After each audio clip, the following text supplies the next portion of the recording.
This presentation is being recorded by Missoula Community Access Television as part of a media assistance grant donated to the library by MCAT. Okay. Right. Hello, everyone, and welcome to our program today. I'm Kelly Moore with the Missoula County Extension Office, and I'm the Family and Consumer Science Agent. I also work for Montana State University. Thanks for joining us today. We have two things we're going to make, and we're talking about zucchini. So many of you wonder often how many more recipes you could possibly find with zucchini in there. And we know that if you have a garden or you have friends, you probably have a lot of zucchini. So today I'm going to show you some very quick, healthy ideas to use that zucchini and using ingredients you probably already have in your home. So for a second, we want to talk about squash. The squash come in two varieties of winter squash and then summer squash. And there are a lot of varieties of squash in both those categories. So typically the zucchini is in the summer squash category, as well as the yellow squash, patty pan squash. There's just a lot of them. So this is going to be the one we're going to focus on today. And as the weather gets cooler, sometimes you'll want to talk about these as well, butternut squash and acorn squash. So that will be another class. All right. Anyway, the two recipes we have today, we're going to make like a zucchini corn cake that is very delicious and fast and easy to make. You can have it for breakfast, appetizers, pretty much any time. So it's a very versatile recipe. And the second recipe we have is going to be Asian sesame cucumber zucchini salad. All right, and I'm going to show you how to use this handy gadget, a spiralizer. So if you're not familiar with that, you're going to be pretty excited to see what it will do. And kids love using these as well. Okay? Zucchini squash is not typically something that you can easily because the quality, you lose the quality when you pressure can because it is a vegetable. And it is a low acid food. So it tends to get really squishy in a jar when you process it for so long. You can add tomatoes in there and get a pretty good product. So typically zucchini people will freeze zucchini. You can dry it. You can make pickles out of it. So it's pretty versatile that way. All right. And again, always look on research-based sites for good recipes for canning. Okay. So we're going to start off with our zucchini corn pancakes. Oops. Okay. So we're going to use a whole grain yellow cornmeal.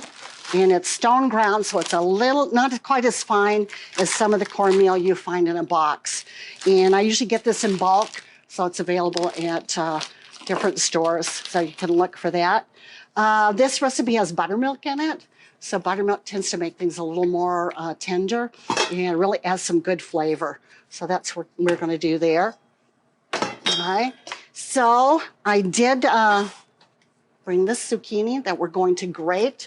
So hopefully you have one of these box graters or something similar. And so we're just gonna wash it. I'm just gonna cut the ends off of it. We need about 1.5 cups, I believe. So I'm just gonna start grating it right here. All right. I've done this before too, just grating the zucchini and then sauteing it with a little garlic and a little oil, salt and pepper. So it's good with that. That way, if you saute it, the grated, you can mix it in with spaghetti. Kids don't always know you've put something healthy in there, and they'll eat it. Okay. There we go. And the nice thing about this too, you are also grating the skin of the zucchini, so you get all the nutrition of that. Zucchini is mostly made up of water. So sometimes recipes will require that you squeeze out the excess moisture. Okay, so you're not adding that to your recipe. In this particular one, we don't need to do that, however. So also it's very pretty, those colors. Okay, so we are going to measure out 1.5 cups of yellow cornmeal in this bowl right here. And let's see where I put my measuring cup, right here. Okay. So if you've ever made cornbread, the first steps are very similar to that. Okay, there's our cup. And just kind of make a guess there, 1/2 of another cup. All right, I'll put this out of our way. Okay, the next step, we're going to add 1/2 teaspoon of salt. There are so many different kinds of salt, and everybody has their own favorite. I'm going to be using some pink Himalayan salt. There's just a whole nother class you could do on salt. So we won't get into that too much today. But anyway, I'm going to put that in there. Right. Okay. Then we're going to add 1/2 teaspoon of baking powder, or soda, excuse me.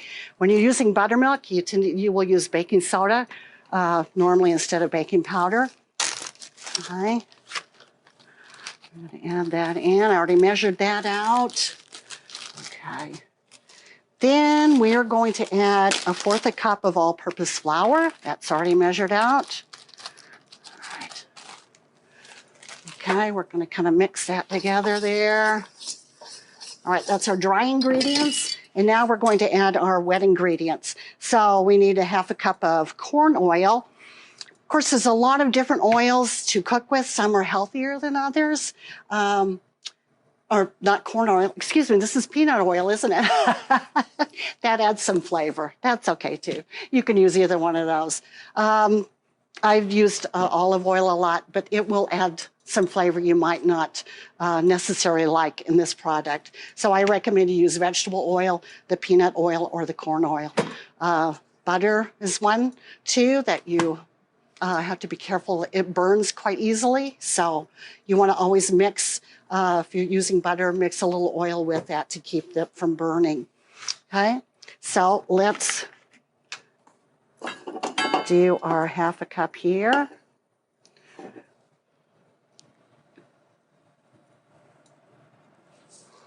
Okay, it helps if you point that direction, you can see it. All right.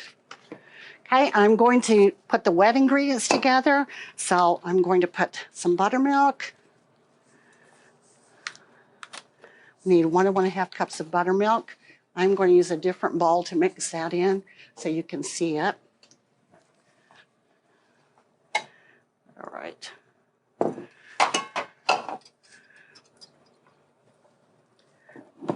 You know, a lot of people just like to drink buttermilk on its own. So it's kind of an acquired taste, but it's pretty tasty. If you come from the South, a lot of times people will put their cornbread into the buttermilk and eat it with a spoon. So, which sounds strange, but when you try it, it's surprising how good it is. Okay, and we're going to use 2 eggs here as well. All right, so we're just going to put those in our oil. All right, and stir that together.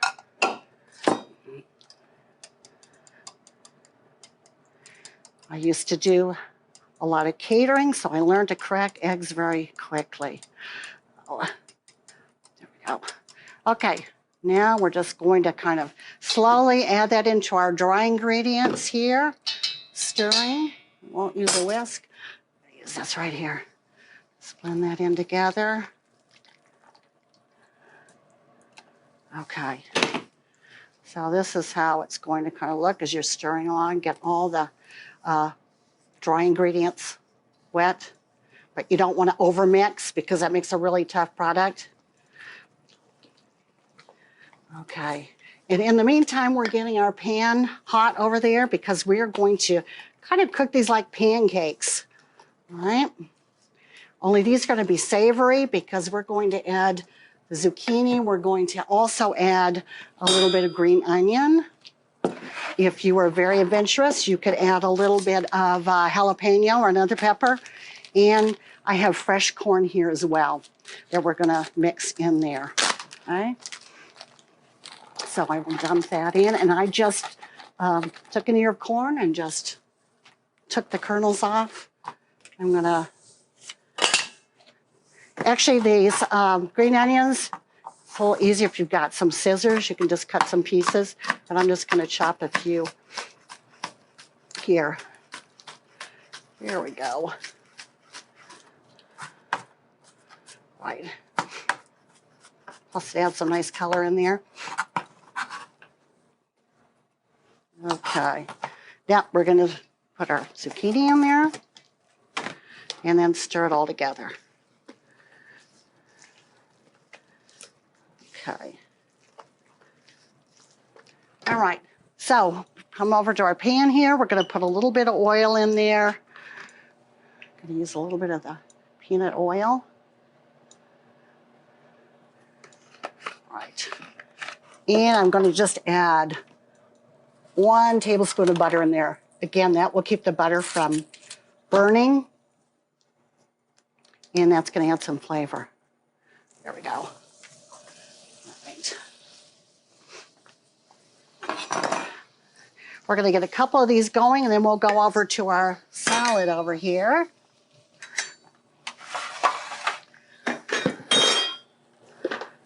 All right. These take very little time to cook, so, but you have to kind of keep an eye on them as well, okay, so they won't burn. All righty, so we've got our pan pretty hot. I'm gonna use just a small scoop. You don't want them to be too thick because those will take a long time to cook. There we go. Okay, let's see if I can do 2 things at once. So we're gonna let that cook. Okay, our next recipe, this is a fun gadget. I always suggest if you are ever looking for something that's gonna be really practical and fun and inexpensive, a spiralizer is what you need to have. It has all these fun blades on here, and this is what the product turns out to be. So everything's kind of curly-Q. I think we've been using the Fettuccine blade. There's a flat blade, a spaghetti blade, all kinds of blades. And it's very easy to spiralize things. Also makes it more fun for kids to eat, okay? I'll just kind of give you an example. It's very easy to put together, very easy to clean up. And plus, you can leave the skin on a lot of vegetables, again, and get the nutrition on the skin. So this is an English cucumber, which is recommended to use because they are the seeds are so tiny that they're very easy to eat.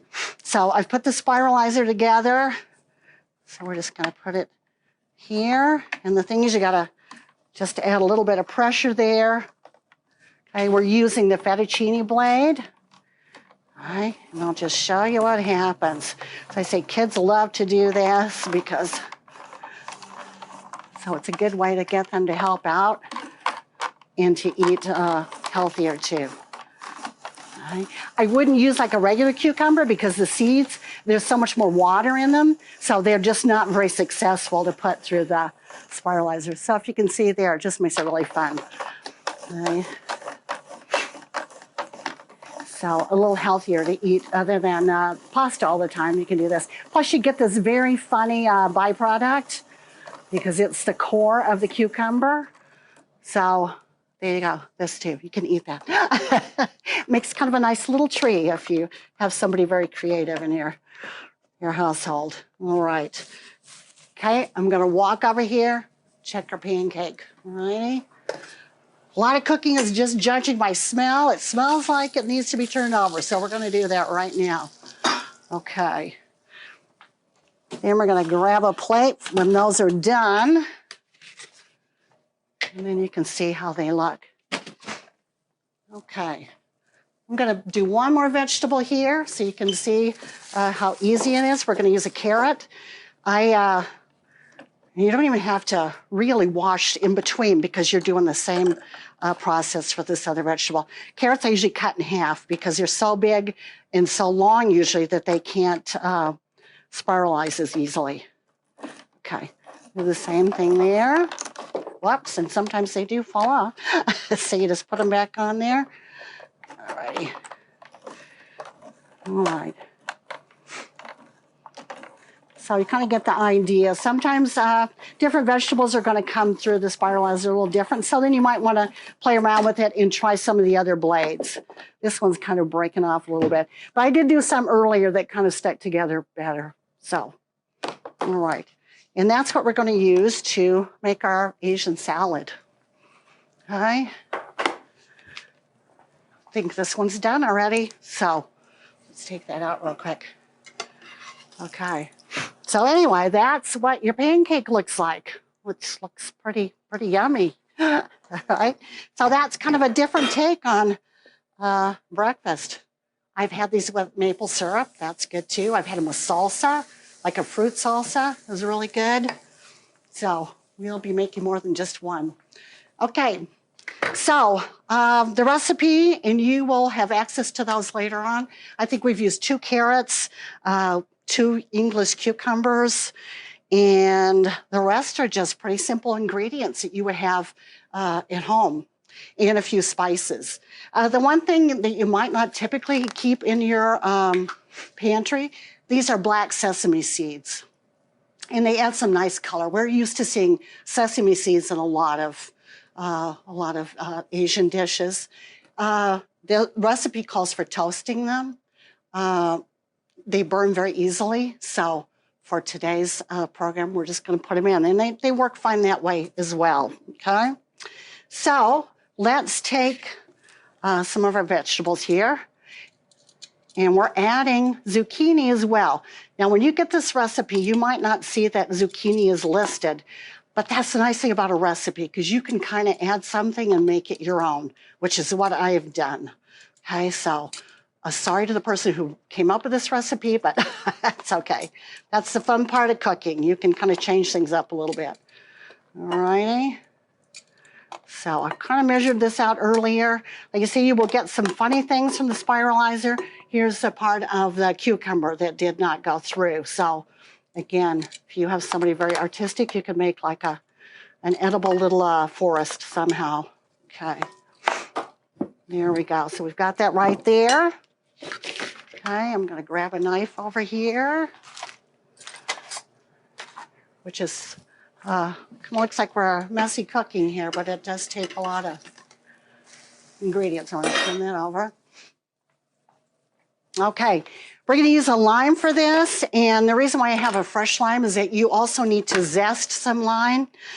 So this is a microplane, which is kind of another kitchen utensil I say is a must-have. Okay, so we're going to put a little bit of that, and you just kind of do it this way, and or you can do it this way. There's 2 different ways. So you want to get a lime that's got some pretty good skin on the outside, and that's where a lot of the flavor is, because the oil is in the skin of the lime.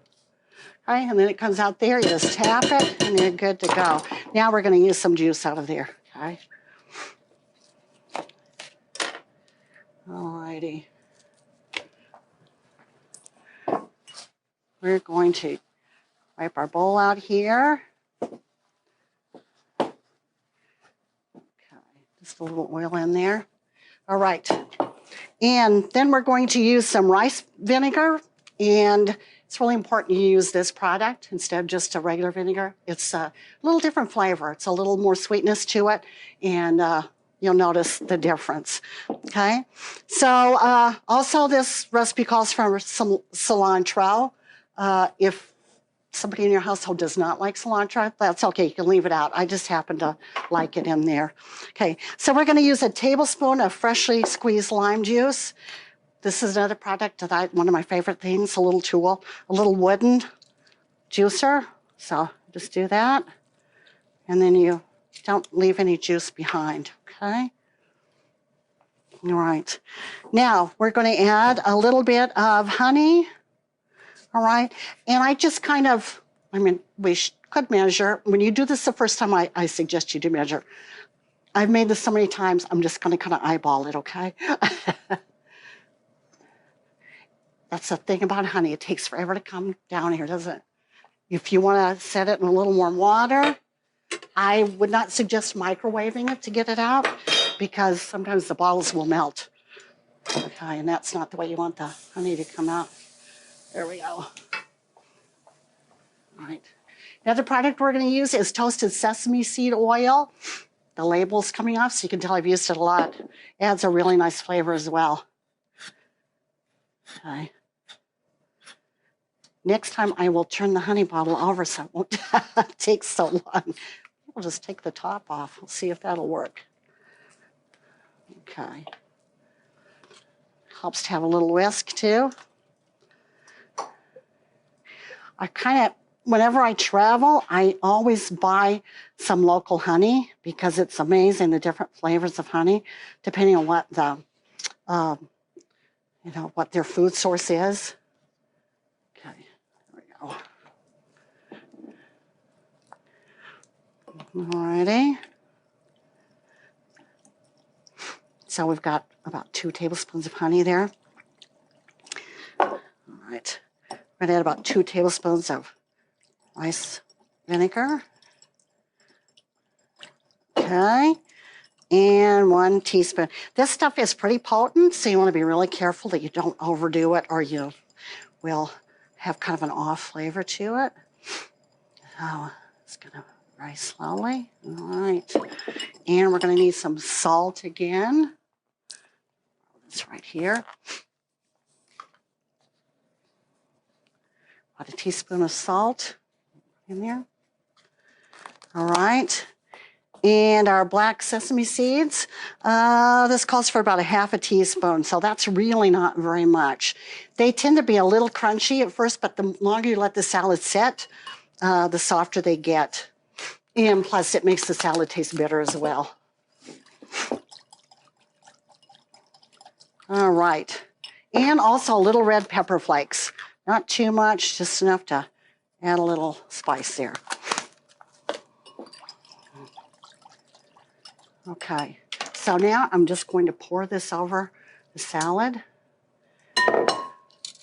with our little bit of cilantro.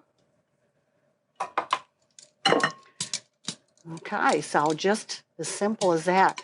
This salad does taste better if you put it in the refrigerator for a couple of hours, but it's a very easy, healthy salad. Okay, back to do our pancakes. So I just made 1 recipe of the pancakes, and we have this much batter left. We've already made 3 pancakes, so it does serve 4 people very easily. Okay. So hopefully people will get to taste this at some point. So when we get together and meet again, it'll be fun to be able to have you come up and taste it. But in the meantime, I hope you've enjoyed watching, and it'll be something that you want to do at home. So you can let me know what you think, okay? Thanks again for joining me, and look forward to seeing you next time. All right, thanks.